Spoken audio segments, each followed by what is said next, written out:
Hello everyone. इस video में हम जीएस के 25 क्वेश्चंस करने वाले हैं जो कि आपके एग्जाम के लिए मोस्ट इम्पॉर्टेंट रहने वाला है। तो पहला क्वेश्चन है, कह रहा है भारतीय संविधान के किस अनुच्छेद में ग्राम पंचायतों के गठन का उल्लेख है। तो हमारा सही ऑप्शन होगा ऑप्शन बी, अनुच्छेद 40। यह अनुच्छेद राज्य के नीति निर्देशक तत्वों के अंतर्गत आता है। महात्मा गांधी के ग्राम स्वराज्य के सपनों को साकार करने के लिए इसे जोड़ा गया था। भारत में पंचायती राज व्यवस्था की शुरुआत 2 अक्टूबर 1959 को राजस्थान के नागौर से हुई थी। अगर हमसे पूछे कि किस संविधान संशोधन के द्वारा जोड़ा गया, तो 73वें संविधान संशोधन जो कि 1992 में हुआ था, उसके द्वारा पंचायतों को संवैधानिक दर्जा दिया गया। बलवंत राय मेहता समिति ने भारत में त्रिस्तरीय पंचायत राज की सिफारिश की थी। हर साल 24 अप्रैल को भारत में राष्ट्रीय पंचायती राज दिवस मनाया जाता है। अगला क्वेश्चन है, कह रहा है विटामिन B12 में कौन सा धातु तत्व पाया जाता है। तो हमारा सही ऑप्शन होगा ऑप्शन सी, कोबाल्ट। यानी विटामिन B12 में कोबाल्ट पाया जाता है।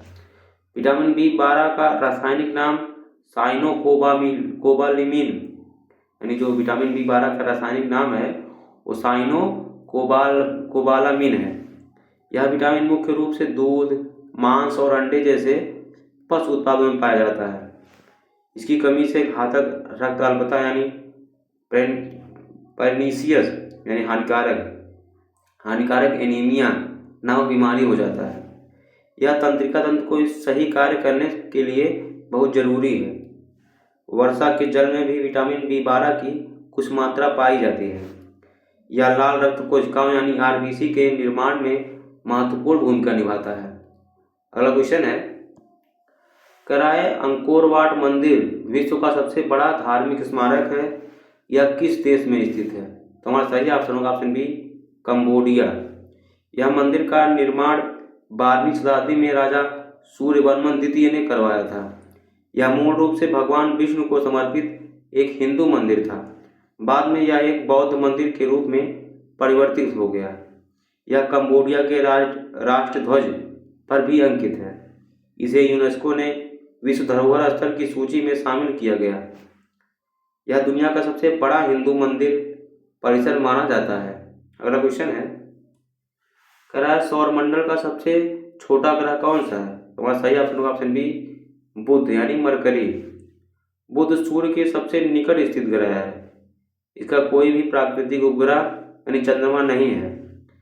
यहाँ वायुमंडल की कमी के कारण दिन बहुत गर्म और रातें बहुत ठंडी होती हैं। बुध को सूर्य का एक चक्कर लगाने में केवल 88 दिन लगते हैं। यह सौरमंडल का सबसे तेज गति से चलने वाला ग्रह है। बुध का आकार पृथ्वी के चंद्रमा से थोड़ा ही बड़ा है। अगला क्वेश्चन है, शिवाजी महाराज का राज्याभिषेक किस किले में हुआ था। तुम्हारा सही ऑप्शन होगा ऑप्शन बी, रायगढ़ किले में।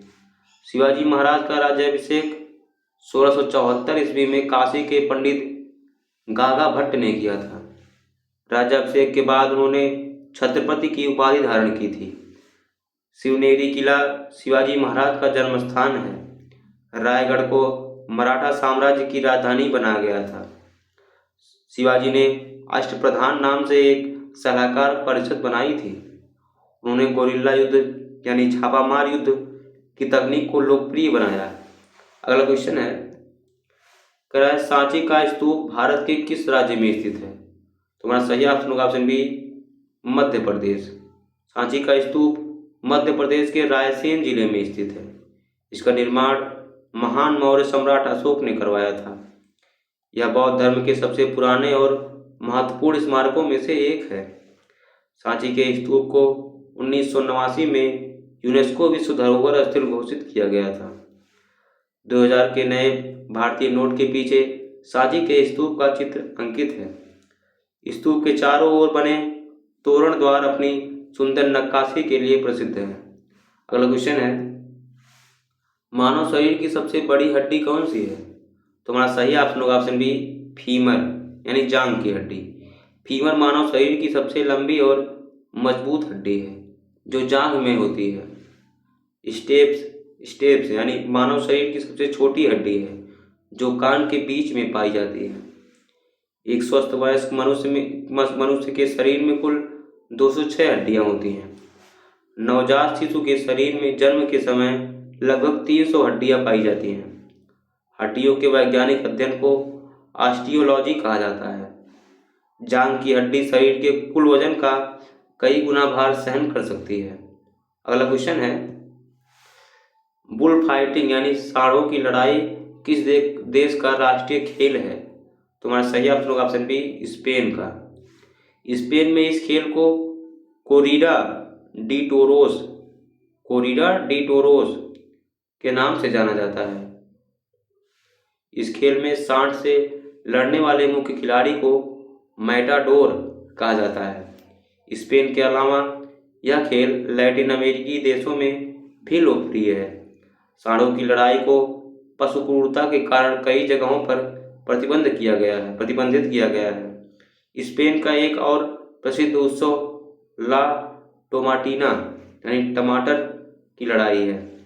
मैड्रिड स्पेन की राजधानी है, जहां सबसे बड़े बुल रिंग की स्थापना हुई है। यानी सबसे बड़ा जो बुल रिंग है वो मैड्रिड स्पेन की राजधानी है, वहां पर है। अगला क्वेश्चन है, राज्यसभा के सदस्यों का कार्यकाल कितने वर्ष होता है? तो जो राज्यसभा के सदस्यों का कार्यकाल होता है वो होता है 6 वर्ष, ऑप्शन सी। राज्यसभा एक अस्थायी सदन है जिसे कभी भंग नहीं किया जा सकता। इसके 1/3 सदस्य हर 2 साल में सेवानिवृत्त हो जाते हैं। यानी हर 2 साल में 1/3 जो मेंबर होते हैं वो रिटायर हुआ करते हैं।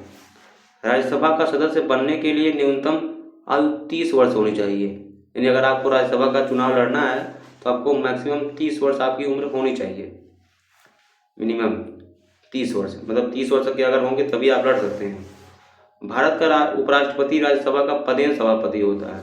अगर हमसे पूछे कि भारत का जो राज्यसभा है उसमें पदेन सभापति कौन होता है, तो हमारा सही ऑप्शन होगा उपराष्ट्रपति। राज्यसभा में अधिकतम 250 सदस्य हो सकते हैं। राष्ट्रपति राज्यसभा में विभिन्न क्षेत्रों से 12 सदस्य मनोनीत कर सकता है। अगला क्वेश्चन है, प्रसिद्ध पुस्तक इंडिका के लेखक कौन थे? तो हमारा सही ऑप्शन होगा ऑप्शन बी, मेगस्थनीज यूनानी राजा सेल्यूकस निकेटर का राजदूत था। वह चंद्रगुप्त मौर्य के दरबार में कई वर्षों तक रहा था। इंडिका पुस्तक में मौर्यकालीन भारत के प्रशासन और समाज का वर्णन है। मेगस्थनीज ने भारतीय समाज को 7 अलग अलग श्रेणियों में बांटा था। फाहियान चंद्रगुप्त द्वितीय के शासनकाल में भारत आया था। हैनसांग राजा हर्षवर्धन के समय भारत की यात्रा पर आया था। अगला क्वेश्चन कह रहा है, कंप्यूटर का मस्तिष्क यानी ब्रेन ऑफ कंप्यूटर किसे कहा जाता है? तुम्हारा सही ऑप्शन होगा ऑप्शन बी, सीपीयू। सीपीयू का पूरा नाम सेंट्रल प्रोसेसिंग यूनिट होता है। इसके मुख्य रूप से 3 भाग होते हैं, एएलयू, सीयू और मेमोरी यूनिट। एएलयू का कार्य गणितीय और तार्किक गणनाएं करना होता है, जबकि सीपीयू की गति को हर्ट्ज या गीगाहर्ट्ज में मापा जाता है। रैम एक अस्थायी मेमोरी है जो डेटा को तब तक रखती है जब तक बिजली है। चार्ल्स बेबेज को कंप्यूटर का जनक माना जाता है। अगला क्वेश्चन है, एशिया का प्रकाश यानी लाइट ऑफ एशिया किसे कहा जाता है? तुम्हारा सही ऑप्शन होगा ऑप्शन बी, गौतम बुद्ध को। एडविन आर्नोल्ड ने बुद्ध के जीवन पर द लाइट ऑफ एशिया नामक पुस्तक लिखी थी। गौतम बुद्ध का जन्म लुम्बिनी, नेपाल में हुआ था। उन्होंने बोध गया में पीपल के पेड़ के नीचे ज्ञान प्राप्ति की थी। बुद्ध ने अपना पहला उपदेश सारनाथ में दिया था। उनके बचपन का नाम सिद्धार्थ था। कुशीनगर में उन्हें महापरिनिर्वाण प्राप्त हुआ था, यानी उनकी मृत्यु हुई थी। अगला क्वेश्चन है, ओजोन परत वायुमंडल की किस परत में स्थित है? तुम्हारा सही ऑप्शन होगा ऑप्शन बी, समताप मंडल में। यानी जो ओजोन परत है वो समताप मंडल में है। पहला मंडल है हमारा क्षोभ मंडल, दूसरा समताप मंडल, तीसरा मध्य मंडल, उसके बाद आयन मंडल, जो सबसे बाहरी है वो है वायुमंडल। ओजोन परत सूर्य से आने वाली हानिकारक पराबैंगनी किरणों को सोखती है। ओजोन का रासायनिक सूत्र O3 होता है। ओजोन परत की मोटाई मापने की इकाई को हम डॉप्सन कहते हैं। क्लोरोफ्लोरोकार्बन गैस ओजोन परत को सबसे ज़्यादा नुकसान पहुंचाती है। हर साल 16 सितंबर को विश्व ओजोन दिवस मनाया जाता है। अगर हमसे पूछे ओजोन दिवस कब मनाया जाता है, तो हमारा सही ऑप्शन होगा 16 सितंबर। ओजोन परत के संरक्षण के लिए 1987 में मॉन्ट्रियल प्रोटोकॉल हुआ था। ये मॉन्ट्रियल कनाडा में है। अगला क्वेश्चन है, भारतीय राष्ट्रीय कांग्रेस के प्रथम मुस्लिम अध्यक्ष कौन थे? तो हमारा सही ऑप्शन होगा ऑप्शन बी, बदरुद्दीन तैयब। यानी बदरुद्दीन तैयब प्रथम मुस्लिम अध्यक्ष थे भारतीय राष्ट्रीय कांग्रेस के। इन्होंने 1887 में मद्रास अधिवेशन की अध्यक्षता की थी। भारतीय राष्ट्रीय कांग्रेस की स्थापना 1885 में एओ द्वारा किया गया था। कांग्रेस के पहले अध्यक्ष व्योमेश चंद्र बनर्जी थे। मौलाना अबुल कलाम आज़ाद कांग्रेस के सबसे युवा अध्यक्ष बने थे। एनी बेसेंट कांग्रेस की पहली महिला अध्यक्ष 1917 में बनी थी। सरोजनी नायडू कांग्रेस की पहली भारतीय महिला अध्यक्ष 1925 में बनी थी। यानी अगर हमसे पूछे पहली महिला अध्यक्ष तो वो होगी एनी बेसेंट, लेकिन हमसे पूछे अगर पहली भारतीय महिला अध्यक्ष तो होंगी सरोजनी नायडू 1925 में। अगला क्वेश्चन है, सौरमंडल का सबसे ऊंचा पर्वत निक्स ओलंपिया किस ग्रह पर स्थित है? तो हमारा सही ऑप्शन होगा ऑप्शन बी, मंगल यानी मार्स पर। निक्स ओलंपिया पर्वत माउंट एवरेस्ट के लगभग 3 गुना ऊंचाई है। अरे बाप रे! यह एक विशाल ज्वालामुखी पर्वत है जिसे ओलंपस मांस भी कहते हैं। मंगल को अपनी लाल मिट्टी के कारण लाल ग्रह कहा जाता है। मंगल के वायुमंडल में कार्बन डाइऑक्साइड की अधिकता होती है। मंगल के 2 छोटे उपग्रह हैं जिनका नाम फोबोस और डीमोस है। मंगल ग्रह अपनी धुरी पर लगभग 24 घंटे में एक चक्कर पूरा करता है। अगला क्वेश्चन है, बक्सर का युद्ध 1764 में अंग्रेजी सेना का नेतृत्व किसने किया था? तो हमारा सही ऑप्शन होगा ऑप्शन बी, हेक्टर मुनरो। यह युद्ध 22 अक्टूबर 1764 को बिहार के बक्सर में हुआ था। अंग्रेजों ने भारतीय शासकों की संयुक्त सेना को बुरी तरह हराया था। इस जीत के बाद अंग्रेजों को बंगाल और बिहार के दीवानी अधिकार मिले। रॉबर्ट क्लाइव ने 1757 के प्लासी के युद्ध में सेना का नेतृत्व किया था। बक्सर के युद्ध के बाद 1765 में इलाहाबाद की संधि हुई थी। यह युद्ध भारत में ब्रिटिश शासन को स्थापित करने में निर्णायक रहा। अगला क्वेश्चन है, कौन सा विटामिन बांझपन रोधी विटामिन कहलाता है? तो हमारा सही ऑप्शन होगा ऑप्शन सी, ऑप्शन बी और विटामिन बी।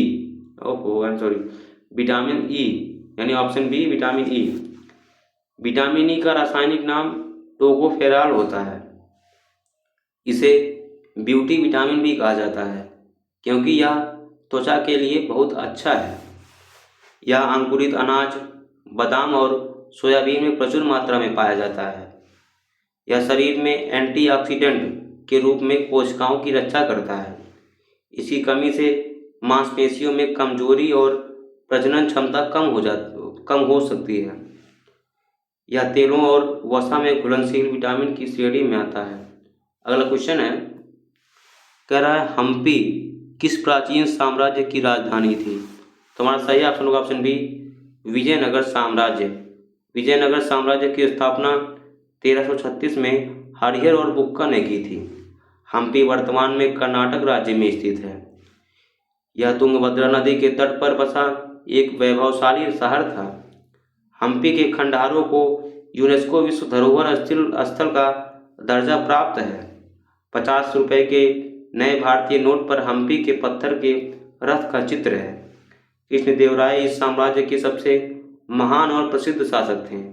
अगला क्वेश्चन है, गांधी इरविन समझौता किस वर्ष हुआ था? तो हमारा सही ऑप्शन होगा ऑप्शन बी, 1931 में।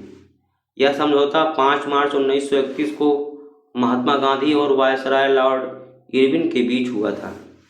इसके बाद गांधी जी ने सविनय अवज्ञा आंदोलन स्थगित करने का निर्णय लिया।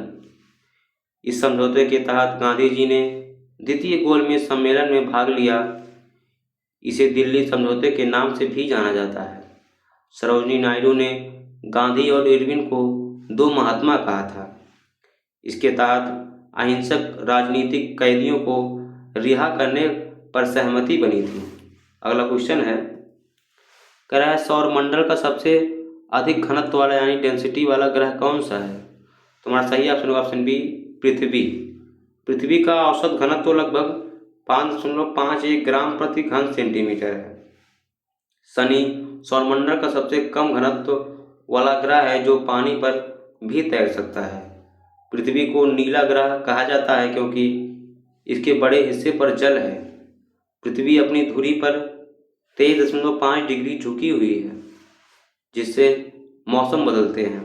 यह सूर्य से दूरी के क्रम में तीसरा सबसे बड़ा चट्टानी ग्रह है। चंद्रमा पृथ्वी का एकमात्र प्राकृतिक उपग्रह है। अगला क्वेश्चन है, कह रहा है कथक भारत के किस राज्य का प्रमुख शास्त्रीय नृत्य है? तुम्हारा सही ऑप्शन होगा ऑप्शन बी, उत्तर प्रदेश। कथक शब्द का अर्थ होता है कहानी को नृत्य के माध्यम से सुनाना। पंडित बिरजू महाराज इस नृत्य शैली के सबसे महान गुरु थे। यह उत्तर भारत का एकमात्र शास्त्रीय नृत्य माना जाता है। लखनऊ, जयपुर और बनारस इसके प्रमुख नृत्य घराने हैं। इसमें पैरों के तालमेल यानी फुटवर्क और तेजी से चक्कर लेने का महत्व है। मुगल काल के दौरान यह नृत्य दरबारों की शोभा बना गया था।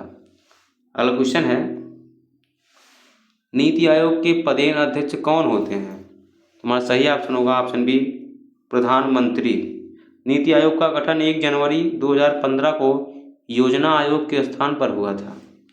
यह भारत सरकार के लिए एक थिंक टैंक के रूप में कार्य करता है। इसके वर्तमान उपाध्यक्ष सुमेन बेरी हैं।